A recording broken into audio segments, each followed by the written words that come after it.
আসসালামু আলাইকুম, সবাই কেমন আছেন? আশা করি ভালো আছেন, আমিও ভালো আছি। তো আগে ভিডিওটা দেখেন, পরে কিছু বলবো আর কি।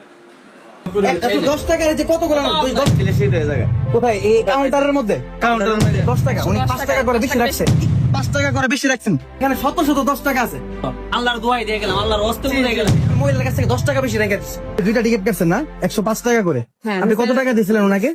220 টাকা দিছি দুইটা। দুইটা 220 টাকা দিচ্ছেন। দুইটা 220 টাকা হলে তো দুইটার দাম কত পড়ছে? 110 টাকা। উনি 5 টাকা করে বেশি রাখছে। একটু প্লিজ কষ্ট করে আসবেন, আমি আপনার সন্তানের মতো আসুন। এখানে কি আছেন? আপনি এখানে দুইটা টিকিট ওনার কাছ থেকে 5 টাকা করে বেশি রাখছেন। কেন রাখছেন? এর আগে যে আপনাদেরকে এতবার না করা হয়েছে, আপনারা 5 টাকা করে বেশি রাখবেন না। একজনের চাকরি পর্যন্ত যাওয়ার অবস্থা। আপনি কি চান আপনার চাকরি যাক? 10 টাকা ফেরত দেন। এখন ওনাকে 10 টাকা আপনার কাছে কি বাংতি নাই? বাংতি ছিল না? 10 টাকা তো আছে। আপনি 10 টাকা কেন ফেরত দিলেন? তবে বাংতি তো আছে। দেখি ওই পাশে একটা চাবিটা ওটা খুলেন দেখি।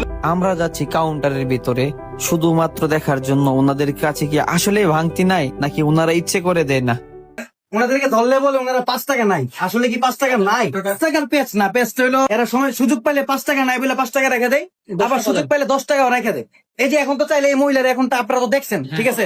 আপনারা দেখছেন মহিলার কাছ থেকে 10 টাকা বেশি রেখে দিচ্ছে। কতক্ষণে যখন তার কাছ থেকে 20 টাকা রেখে দেয় সুযোগে ধান্দা করতে পারে। 10 টাকার যে কতগুলো 10 টাকা যদি ফেরত দেওয়ার সিস্টেম না থাকতো, এখানে শত শত 10 টাকা আছে। এই যে দেখেন শত শত 10 টাকা, এরপরও 10 টাকা রেখে দিতে চাইছে। তো যদি ভাঙতি না থাকতো তাহলে একটা কথা ছিল, ভাঙতি আছে অনেকগুলো 10 টাকা আছে, এরপর 10 টাকা মহিলার কাছ থেকে রেখে দিচ্ছে। ওই দিন সকালে আমি আপনারা জিজ্ঞেস তো আল্লাহর দোয়াই দিয়ে গেলাম, আল্লাহর হস্তে দিয়ে গেলাম। ভালোভাবে বুঝে গেলাম যে আপনিও মরবেন, আমিও মরুম। শুনলেন না? যদি আপনাদের এগুলো আমরা পাই, আমরা কিন্তু টোটাল এখন আন্দোলন শুরু করবো। যে আপনারা আমাদের চেষ্টা করি ভাই, সব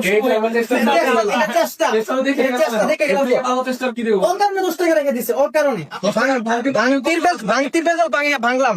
ভাঙতির বেজাল তো আপনার মনে করেন আমরা এর আগের বার আসছি বলে গেছি, আপনাদের যত ভাঙতি লাগলে পাটরি থেকে আনবেন, আমাদের কথা বলবেন, পাটরিতে ভাঙতি দিয়ে দিবে। অথবা আপনারা যদি না পারেন আমাদেরকে দিবেন, আমরা ভাঙতি এনে দিব। কিন্তু ভাঙতি থাকার পর আপনারা যে টাকা ফেরত দেন না, রাইখে দেন ইচ্ছে করে, এটা তো আপনার মানুষের হক, আপনি খেয়ে ফেলেন। মানুষের হক খেয়ে আপনি জান্নাতে দিতে পারবেন? এগুলা যদি হয়, আমরা নেক্সট টাইম আন্দোলন করবো। প্রত্যেক সেক্টর যতগুলো লোক আছে সবার পদ দেখছে। মোহাম্মদ ফয়সাল, আপনি তো মুসলমান না? এখন আপনি যে একজন মানুষের 5 টাকা 10 টাকা করে হক রাখছেন, 1 টাকার বদলে 700 টাকা নামাজ নিয়ে যাবে। আপনি এই পর্যন্ত এখান থেকে যত টাকা খাইছেন, যদি মানুষ গুলার এবাদত, আপনার সকল এবাদত যদি পাবলিক নিয়ে যায় হাসরের ময়দানে, আর যদি আপনি মনে করেন মানুষকে সবগুলা গুণ আপনার কাছে দিয়ে আপনি জান্নাতে যেতে পারবেন, আপনি এগুলা কেন করেন? আপনি যেগুলো করতেছেন এগুলো হারাম। আপনি একজন মুসলমান হিসেবে আপনার জন্য, আপনার কাছে আপনি মানুষের 1 টাকা হক খাওয়া আপনার জন্য হারাম। আপনি কেটে জানেন?